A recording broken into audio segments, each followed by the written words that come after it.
Can you just very briefly, even if you want to just give me one line, if you can just list the different ascendants down for me? Absolutely. Okay. So we have 12 zodiac signs. That means you will have 12 ascendants in a horoscope. Okay. And all of us can be one of these 12 ascendants. There's no 13th ascendant. Correct. So the 12 zodiac signs are Aries, Taurus, Gemini, Cancer, Leo, Virgo, Libra, Scorpio, Sagittarius, Capricorn, Aquarius, and Pisces. Right. Okay, there's no other zodiac sign, no matter what the news comes up with, what Western astrology says. The whole logic of this is that we have taken the sky, divided into 12 different sections. Right. And those sections, we've given it names, and which are these zodiac signs, Right. basically. When I see any of these in your ascendant, that means this becomes a theme of your life, right? So with Aries as a ascendant has the karmic theme of having to use their body, no matter what they're going to be doing, whether it's profession, whether it's relationship,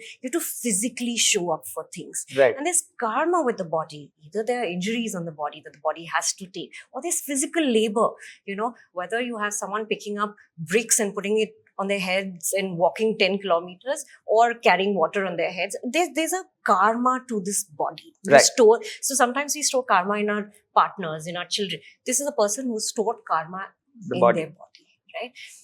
Taurus, they have karma with understanding material possessions, right? How much value does this thing have? So their entire life journey is about understanding the value of things. That is this person valuable for me? Is this car that I'm buying valuable for me? Is this house? Is this child valuable? What is the value of these things? So they live their life trying to understand the value, because Taurus, we always feel is, it's governed by Venus, so it's luxury.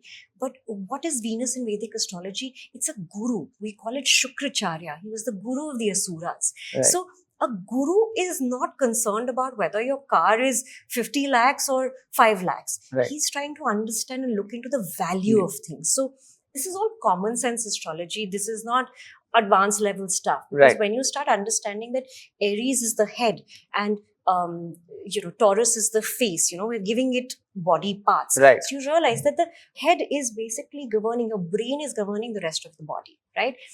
Face allows you to have value in the world. How do you recognize me, Bhav? You don't recognize me from my shoulder. You see my face and you recognize me. How do you show up? How do I show up, right? And what is most valuable, right, that I need to show up for? So that is Taurus. Gemini, of course, is communication. It governs your throat. So it's not just your small talk. That I would say the karma of a Gemini person's life is understanding the depth in communication, because the superficial communication you can get away with, and there's no growth and evolution in life. So Gemini, people mistake that, it's just communication, negotiation. No, it's the whole point of communication when it comes to understand the depth in things. Cancer is karmically, this is for me one of the most painful ascendants, because I've seen that Cancer people, they invest a lot in life. Okay, and they never get that much return in terms of the emotional intensity, because nothing in the zodiac belt shares that much intensity. The sort of love that they give out into the world, whether it's to their partners, their children, their profession, to get that much in return never happens. But the karma of Cancer person at the same time is to have a very public life, to have a very a profession that allows them to become more famous or popular in their circle. And that's the thing, you get the superficial love, the superficial validation, but they never get the intensity that they really want. Leo, the karma is expression. You have to be out there and express yourselves. Leo is governed by the sun. So there is that sense of pride. There is that sense of, I need to be on the throne. And that defeat in realizing that to express, you don't need to be on the throne. Sometimes you just need to be in the marketplace. Sometimes you need to be with people around and, step down from that throne and still express. There's a simpler expression. Virgo. The karma of Virgos are, of course, it's a very karmic sign, because Virgo becomes the original 6th house in a horoscope. 6th house is conflict. It's the everyday karma, everyday work. What is your duty in your everyday life? So the biggest duty that we all have in our everyday life is to be in service of the person next to me. Otherwise, I'm just self-serving, going ahead with this life, doing my own thing, and then checking out from this universe. There's no point to it.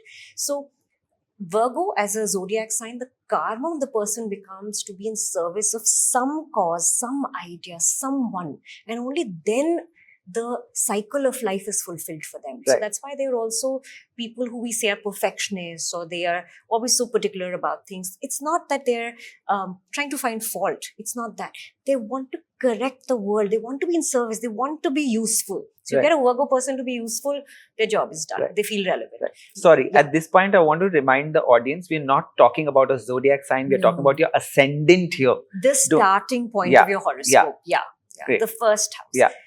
And now we are on the halfway marker. So now from the first 6 signs, now we get into slightly deeper understanding of life. Now the understanding of, or the cover page of your book is now slightly more complex. It's not that simple, because now the soul, the cosmic soul in that sense is evolving, right? Let's say the cosmic soul is a baby in Aries. It's evolving, becoming a child, becoming a teenager. And by the time it reaches Pisces, it's an adult, an old person, right? So think of it in that sense. So we have gone through the childlike stage. Now we are right in the middle of this cosmic soul's life, which is Libra. So if you have a Libra ascendant, you have to come to terms with the fact that the symbolism of Libra is a weighing scale. And we're constantly thinking, oh, I'm trying to get my life in balance.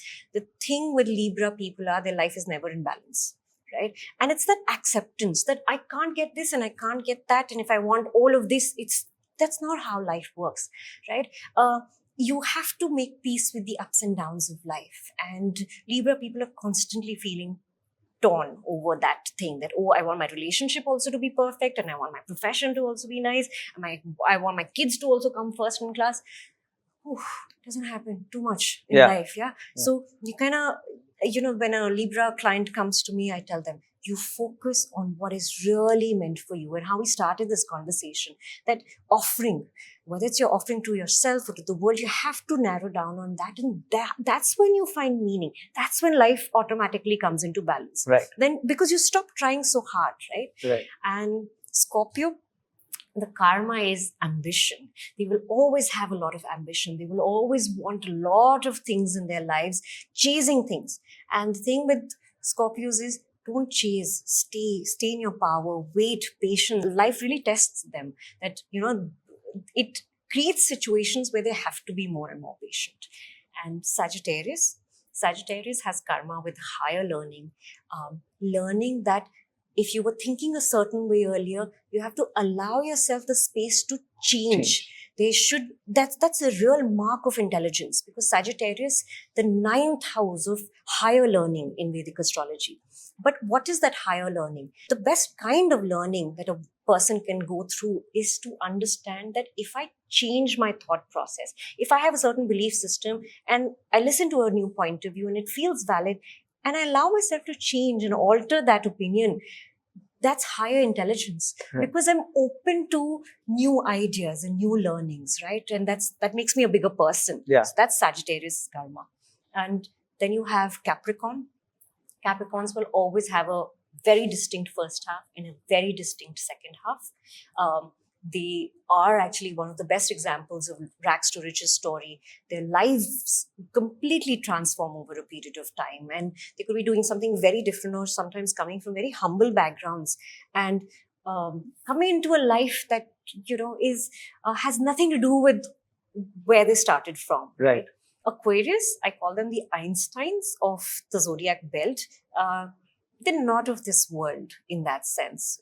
Their mind is elsewhere. They're trying to figure out a problem. They're trying to find a solution, and they are the ones that have karma with the public. Right. They have to give something back to the society. Otherwise, the karma doesn't get fulfilled. So you'll see these people in conferences, hosting, being part of large gatherings, finding healing through large gatherings, seeking the company of a lot of people and learning through them. That karma is with a lot of people. And that's why a lot of astrologers will say that if you're an Aquarius ascendant, you have a lot of karma. Because it's so easy to have karma with just my child, just my husband, wife, parent, one person. Right. Karma karke khatam kar do. Imagine so many people, heavy karma. Yeah. Pisces, again, an ascendant not of this world, they're very governed by intuition. They're very governed by a channel that's outside of this world. So whenever I'm having very easy esoteric conversations with people, I know this person is Pisces. Pisces. I've also seen Pisces ascendant people doing something which is morally very far away, right? But the moral compass is intact.